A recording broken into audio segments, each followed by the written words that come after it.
Bonjour, Marie-Josée, directrice du développement stratégique chez ARS Solutions. Aujourd'hui, je tiens à vous informer que payer la rançon qu'on vous demande en situation de cyberattaque pourrait bientôt devenir illégal. Et ça ne s'applique pas seulement aux victimes, mais aussi aux sociétés de sécurité et de financement qu'elles engagent. Les entreprises, les gouvernements et les organisations qui sont victimes d'attaques par rançongiciel doivent désormais faire face à de nouvelles inquiétudes. Le ministère américain des Finances leur inflige de lourdes amendes s'ils paient pour récupérer leurs données. C'est d'ailleurs qu'une question de temps avant que le Canada suive cet exemple. Les fonctionnaires du département du Trésor ont officialisé cette orientation dans un avis qui a été publié tout récemment. Cet avis avertit que les paiements effectués à des entités spécifiques ou à toute entité dans certains pays, en particulier ceux ayant un lien de sanctions désigné, pourraient soumettre le payeur à des sanctions financières prélevées par l'Office of Foreign Assets Control, ou l'OFAC. L'interdiction s'applique non seulement au groupe qui est infecté, mais aussi à toutes les sociétés ou entrepreneurs avec lesquels la sécurité ou l'assurance du groupe piraté s'engage, y compris ceux qui fournissent une assurance, une expertise numérique, une réponse aux incidents, ainsi que tous les services financiers qui aident à faciliter ou à traiter les paiements de rançon. L'avis indique que faciliter le paiement d'une rançon exigée à la suite d'activités cybernétiques malveillantes peut permettre aux cybercriminels de faire progresser leurs objectifs illicites. Par exemple, les paiements de rançon pourraient être utilisés pour financer des activités contraires aux objectifs de la sécurité nationale et de la politique étrangère des États-Unis. Les paiements de rançon peuvent aussi encourager les cybercriminels à s'engager dans de futures attaques.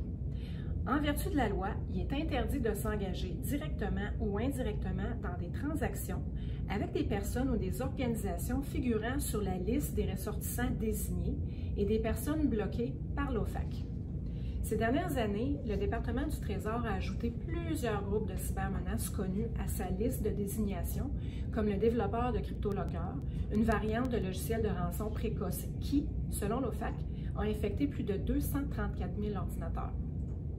Alors, les responsables de l'application des lois et les consultants en sécurité ont généralement déconseillé de payer les demandes de rançon, parce que ces paiements-là ne font que financer et encourager de nouvelles attaques. Beaucoup trop de gens pensent que le paiement de la rançon est le moyen le plus rapide et le moins onéreux de récupérer les données. Toutefois, le paiement d'une rançon au cybercriminel ne garantit pas que la victime va retrouver l'accès à ces données volées. Et ces données-là risquent quand même de se retrouver dans le dark web à la merci des malfaiteurs. En réponse, certaines entreprises qui prétendent offrir des services de réponse aux attaques de rançon paient simplement les attaquants. Il ne faut pas oublier qu'on traite avec des fraudeurs en qui on ne peut pas avoir confiance. Ils peuvent d'ailleurs exiger une rançon supplémentaire de votre part ou leur demande de rançon ne pourrait être qu'une simple ruse pour obtenir autre chose de votre part. Aujourd'hui, on peut affirmer que 95% des solutions de sauvegarde sur le marché ne sont plus adéquates contre les nouveaux types de cyberattaques et il faut en moyenne 160 jours à une entreprise, toute région du monde confondue, pour découvrir que des données ont été compromises. Alors assurez-vous d'avoir la solution qu'il vous faut. La meilleure option, c'est de vous préparer en mettant en place les 3 incontournables suivants. Premièrement, les sauvegardes, ensuite la cybersurveillance et aussi un programme de simulation d'hameçonnage auprès de votre personnel. Attendez pas d'en être victime.